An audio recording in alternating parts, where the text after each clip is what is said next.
லூக்கா எழுதின சுவிசேஷம் 7ஆம் அதிகாரத்தை எடுத்துக்கொள்ளுங்கள். லூக்கா எழுதின சுவிசேஷம் 7ஆம் அதிகாரத்தில் 40வது வசனத்தை நம்ம வாசிக்க போகிறோம். சேர்ந்து வாசிக்கலாமா? 7ஆம் அதிகாரத்தில் 40வது வசனத்தை சேர்ந்து வாசிக்கலாம். இயேசு அவனை நோக்கி, சீமோனே, நான் ஒரு காரியம் சொல்ல வேண்டும் என்றான். அதற்கு அவன், போதகரே, சொல்லும் என்றான். அப்பொழுது அவர், ஒருவனிடத்திற்கு 2 பேர் கடன் பட்டிருந்தார்கள். ஒருவன் 500 வெள்ளிக்காசும் மற்றவன் 50 வெள்ளிக்காசும் கொடுக்க வேண்டியதுமா இருந்தது. கொடுக்க அவனுக்கு நிர்வாகம் இல்லாத போது இருவருக்கும் கடன் மன்னித்து விட்டான். இப்படி இருக்க அவர்களில் எவன் அவரிடத்தில் அதிகமாய் அன்பாயிருப்பான், அதை சொல் என்றார். சீமோன் பிரதி உத்தரமாக, எவனுக்கு அதிகமாய் மன்னித்து விட்டானோ அவனே அதிகமாய் அன்பாயிருப்பான் என்று நினைக்கிறேன் என்றான். அதற்கு அவர், சரியாய் நிதானித்தாய் என்று சொல்லி ஸ்திரீனிடமாய் திரும்பி சீமோனை நோக்கி, இந்த ஸ்திரீயை பார்க்கிறாயே, நான் உன் வீட்டில் பிரவேசித்தேன், நீ என் கால்களுக்கு தண்ணீர் தரவில்லை. இவளோ கண்ணீரினால் என் கால்களை நனைத்து தன் தலைமயிரினால் அவைகளை துடைத்தார். நீ என்னை முத்தம் செய்யவில்லை. இவளோ நான் உட்பிரவேசித்தது முதல் என் பாதத்தை ஓயாமல் முத்தம் செய்தாள். நீ என் தலையில் எண்ணெய் பூசவில்லை. இவளோ என் பாதங்களில் பரிமள தைலத்தை பூசினாள். ஆதலால் நான் உனக்கு சொல்லுகிறேன், இவள் செய்த அநேக பாவங்கள் மன்னிக்கப்பட்டது, இவள் மிகவும் அன்பு கூர்ந்தானே. எவனுக்கு கொஞ்சம் மன்னிக்கப்பட்டிருக்கிறதோ அவன் கொஞ்சமாய் அன்பு கூறுவான் என்று சொல்லி அவளை நோக்கி, உன் பாவங்கள் மன்னிக்கப்பட்டது என்றார். ஹல்லேலூயா. கைகளை உயர்த்தி ஒரு ஹல்லேலூயா சொல்லுவோம். ஆண்டவருடைய பிள்ளைகளே, இந்த இடத்திலே ஒரு ஸ்திரீயை குறித்து கூட வேதம் சொல்லுது. இந்த ஸ்திரீயை பார்த்து அங்கே இருக்கிற சீடர்கள், அதுவும் சீமோன் ஆண்டவரை பார்த்து சொல்றான், ஆண்டவரே, இந்த ஸ்திரீ, இவள் பாவியான ஸ்திரீ, இந்த பாவியான ஸ்திரீ உன்னுடைய கால்களை அவள் எப்படி கண்ணீர்னால நனைக்கலாம், எப்படி தன்னுடைய தலைமயிரினால உங்க பாதத்தை எப்படி அவ துடைக்கலாம்? அவ அப்படி செய்யக்கூடாது. இவ ரொம்ப பாவி, இவள் பாவி என்று ஊருக்கே தெரியும். இவள் மேல் ஒரு பட்டம் சுமத்தப்பட்டிருக்கிறது. அவள் பாவி என்று சொல்லுவார்கள். பொதுவாக பழைய காலங்களிலும் இப்பொழுதுமே சில பட்டணங்கள்ல அந்த விபச்சார காரியத்தை அந்த தொழில் செய்கிறவர்களுக்கு எல்லாருக்குமே தனியாக ஒரு இடம் ஒதுக்கப்பட்டிருக்கும். அது சிலர் அப்படி தள்ளப்படுகிறார்கள். விபச்சாரத்துக்கு போறவங்கன்றதை விட அந்த சூழ்நிலை அவங்களை அப்படி தள்ளிடுது. அதே போல இருக்கிறவங்களிடத்துல யாருமே பேச விரும்புகிறது இல்லை.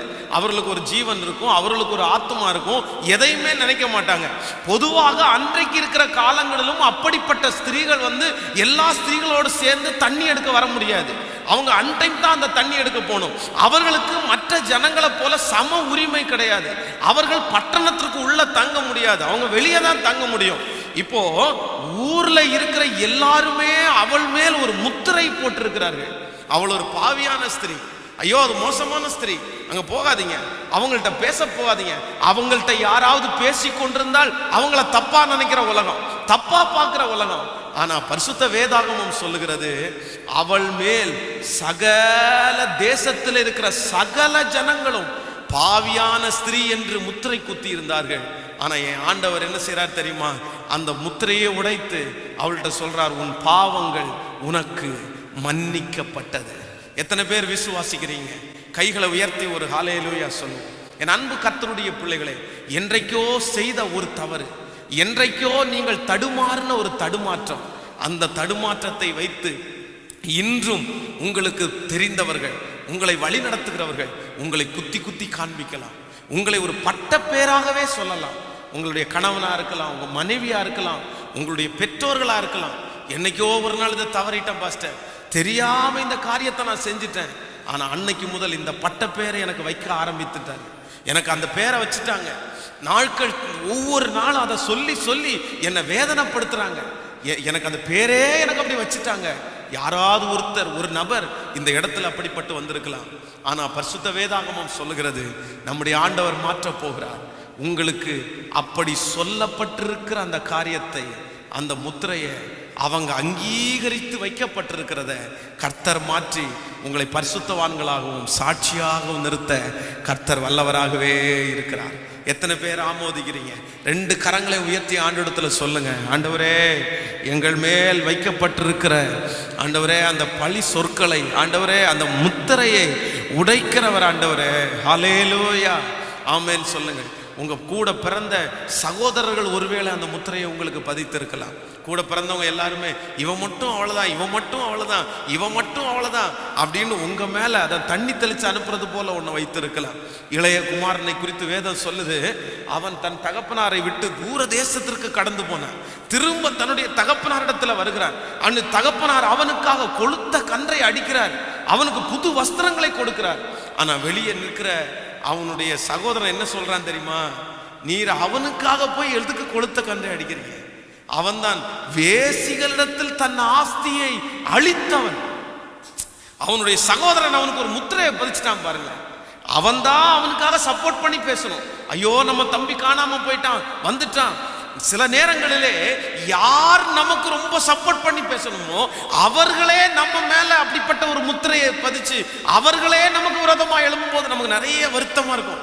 சே, இவங்க தானே, எங்க அம்மா தானே என்னை குறித்து நல்லா பேசணும், எங்க அப்பா தானே என்னை குறித்து நல்லா பேசணும், என் கூட பிறந்த சகோதரன் தானே என் குறித்து நல்லா பேசணும், இவங்களே இப்படி பேசுறாங்களே அப்படின்னு உங்க இருதயம் வேதனைப்படும் போது வேதம் சொல்லுகிறது, நல்ல தகப்பனாகிய இயேசு அவனுக்கு அந்த வஸ்திரத்தை அவன் சொல்றதுக்காக அவன்கிட்ட புடுங்கல, பாதரட்சியை போட வேண்டாம்னு சொல்லல, அவன் மரித்தான், இப்பொழுதோ உயிர்த்திருக்கிறான். ஆமென் சொல்லுவோம். இங்க இருக்கிற நிறைய பேருடைய பாவங்கள் மூடப்படுவதாக, நிறைய பேருடைய தலையின் மேல இருக்கிற அந்த எழுத்தை கர்த்தர் குலைப்பாராக. உங்க தலையிலே எழுதப்பட்டிருக்கிறது, உங்க சொந்தங்கள் உங்களுக்கு எழுதின அந்த தாக்கீதெல்லாம் கர்த்தர் உடைத்து நம்மையும் நம்முடைய பிள்ளைகளையும் கர்த்தர் வெற்றி சிறக்க பண்ணுகிறதற்கு கர்த்தர் வல்லவராயிருக்கிறார். நான் நம்புறேன், நான் விசுவாசிக்கிறேன். இந்த ஆராதனையிலே யாருடைய பிள்ளைகள் யாரெல்லாம் மற்றவர்களால் ஒரு முத்திரை குத்தப்பட்டிருக்கிறார்களோ, இதுதான் உன் எதிர்காலம், இதுதான் உன் வாழ்க்கை, இதுதான் உன் சூழ்நிலை, இதுதான் உன்னுடைய பிள்ளை இந்த சூழ்நிலையில் தான் போக போகிறது என்று அந்த முத்திரையை கர்த்தர் உடைத்து, நான் நம்புறேன், நீ அறியாததும் உனக்கு எட்டாததும் கேள்விப்படாததும் அவர்கள் வாயிலிருந்து புறப்படாததும் அவர்கள் சிந்தனையிலே யோசனையிலே இல்லாததையும் கர்த்தர் நமக்காகவும் நம்முடைய பிள்ளைகளுக்காகவும் செய்கிறதற்கு கர்த்தர் வல்லவராயிருக்கிறார். ஹல்லேலூயா.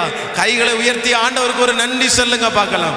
சத்தத்தை உயர்த்தி கர்த்தருக்கு நன்றி சொல்லலாம். உன் பிள்ளையை குறித்த கவலையோட அந்த இடத்துல வந்திருக்கிறவங்களுக்கு சொல்றேன், உன் பிள்ளையை நிறைய பேர் முத்திரை குத்தி விட்டார்கள், நிறைய மனிதர்கள் உன் பிள்ளை மேல ஒரு முத்திரை குத்தி இருக்கிறார்கள். இதுதான் நடக்க போகிறது. இல்லவே இல்லை. உன் பிள்ளையை கர்த்தர் பெரிய ஜாதியாய் மாற்ற போகிறார். ஆண்டவர் இன்னைக்கு வாக்குத்தத்தம் கொடுத்தது போல உன் பிள்ளைகள் எல்லாரும் கர்த்தரால் போதிக்கப்பட்டிருப்பார்கள். அவர்கள் சமாதானம் பெரிதாயிருக்கும். அவர்கள் சொன்ன முத்திரையை கர்த்தர் உடைக்கிறதற்கு கர்த்தர் வல்லவராக இருக்கிறார். ஹல்லேலூயா. நம்முடைய தேவன் மாற்றுகிறவர்.